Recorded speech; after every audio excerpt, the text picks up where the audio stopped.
Good morning everyone and welcome to spot study once again. Bharat में कई वर्षों से एक मिथ चलता चला आ रहा है कि भारत में जो हिंदू धर्म के लोग होते हैं वो जातिगत आधार पर बटे हुए हैं। ऊंची जाति के लोग नीची जातियों के पास बैठना भी पसंद नहीं करते हैं। अगर उन्हें टच कर देंगे, नीची जातियों को अगर वो टच कर देंगे तो वो अशुद्ध हो जाएंगे। दरअसल ये सारी चीज़ें एक मैनिपुलेशन है। ये सिर्फ और सिर्फ भारत को तोड़ने के लिए, भारत के लोगों को तोड़ने के लिए और हिंदू धर्म को बदनाम करने के लिए ये सारी एक साजिश रची गई है, जिसको लोग कई वर्षों से पालन करते चले आ रहे हैं इन बातों का। ये मैनिपुलेशन लोगों के दिमाग तक जा चुका है। इस वजह से लोग इन सारी चीज़ों को मानते हैं, जबकि मैं आपको बता दूं कि हिंदू धर्म में कोई भी ऐसा धर्म ग्रंथ ऐसा कुछ नहीं कहता है।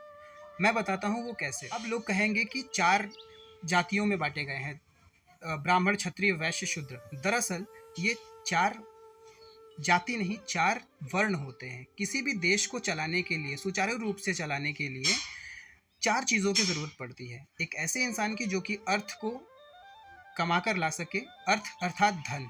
दूसरी चीज़ें ऐसी होती हैं, दूसरी चीज़ ये होती है कि एक ऐसा इंसान जो कि ज्ञान का विस्तार कर सके, और तीसरा ऐसा होता है कि एक ऐसा इंसान जो कि किसी देश के अंदर रह करके या फिर देश के बाहर रह करके उस देश की रक्षा कर सके, और चौथा ऐसा इंसान जो कि दूसरे लोगों की मदद या हेल्प कर सके।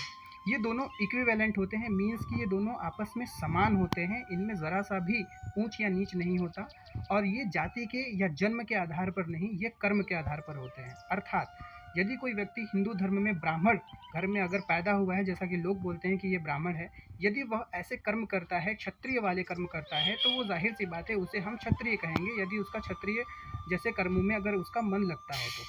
ठीक उसी प्रकार से यदि कोई आजकल जैसा लोग कहते हैं कि शूद्र घर में पैदा हुआ है, अगर वो व्यक्ति हर जगह पर ज्ञान का विस्तार करता है और ज्ञान की बातों को फैलाता है और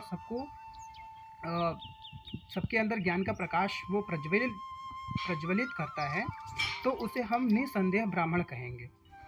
ठीक इसी तरह से अब एक ऋग्वेद में एक मंत्र है जो मंडल 10 सूक्त 90 और मंत्र 12वां है। ब्राह्मणो मुखमासीत बाहुराजन्य घृता उरु तदस्य यदुवैश्य पदभ्याम शूद्रो अजायत। इसका लोग ये गलत मतलब निकालते हैं कि जो परब्रह्म परमात्मा है उनके मुख से ब्राह्मण, छाती से क्षत्रिय, पेट से वैश्य और उनके पैर से शूद्र निकले हैं। जबकि हमारे धर्म ग्रंथ में यह साफ साफ लिखा हुआ है कि जो परब्रह्म परमात्मा है उनका कहीं पर भी कोई आकार नहीं है, अर्थात वे निराकार हैं। तो फिर ये मुख से या उदर से या फिर पैर से किस प्रकार से कोई निकल सकता है। दरअसल इस मंत्र का असली अर्थ ये होता है कि जो भी इंसान मन वचन कर्म से उस परब्रह्म परमात्मा को मानता है, वह मुख से ब्राह्मण हो जाता है, छाती से क्षत्रिय हो जाता है, अर्थात उसके पास बल आंतरिक रूप से और बाह्य रूप से दोनों रूप से होता है, पेट से वैश्य अर्थात उसके पास बहुत सारा धन होता है और वो धन भी अर्जित कर सकता है, और पैर से शूद्र होता है। और मैं आपको एक बात ज़रूर से ये बता देता हूँ, इससे पहले कि आप डिफ्रेंशिएट करें कि शूद्र कैसे पैर से हो गया। जितनी वैल्यू ब्राह्मण वर्ड की है उतनी ही वैल्यू शूद्र वर्ड की भी है। मीन्स कि ये दोनों आपस में बराबर हैं। जिस प्रकार से हम मुख को मुख और पैर को पैर बोलते हैं, ठीक उसी प्रकार से इन 4 वर्णों में चारों को डिफाइन करने के लिए ये 4 नाम दिए गए हैं। सो प्लीज़ र्यूमर ना फैलाएं और ना ही किसी को बदनाम करने की कोशिश करें, क्योंकि ऐसा कहीं पर कुछ भी नहीं है। अगर ऐसा होता तो प्रभु श्री राम शबरी के यहाँ वो उसके जूठे बैर नहीं खाते। सो प्लीज़ इन चीज़ों को आप ऐसा ना बनाएं कि हिंदू धर्म में ये चीज़ें बताई जाती हैं और उनको जातिगत आधार पर बांटा जाता है, क्योंकि स्वयं भगवान राम जब नहीं बांट रहे हैं तो आप कौन होते हैं ये सारी चीज़ें कहने वाले। हमारे हिंदू धर्म में सब बराबर हैं, बस किसी चीज़ को सुचारू रूप से चलाने के लिए, किसी देश को सुचारू रूप से चलाने के लिए ये सारी व्यवस्था की गई है। अगर आपको वीडियो पसंद आई हो तो प्लीज़ वीडियो को लाइक करिए, और अगर आपके मन में कोई सवाल है या फिर आप इससे सहमत नहीं हैं तो कमेंट सेक्शन आपका है, डेफिनेटली आप उसमें कमेंट करिए। मिलते हैं नेक्स्ट वीडियो में।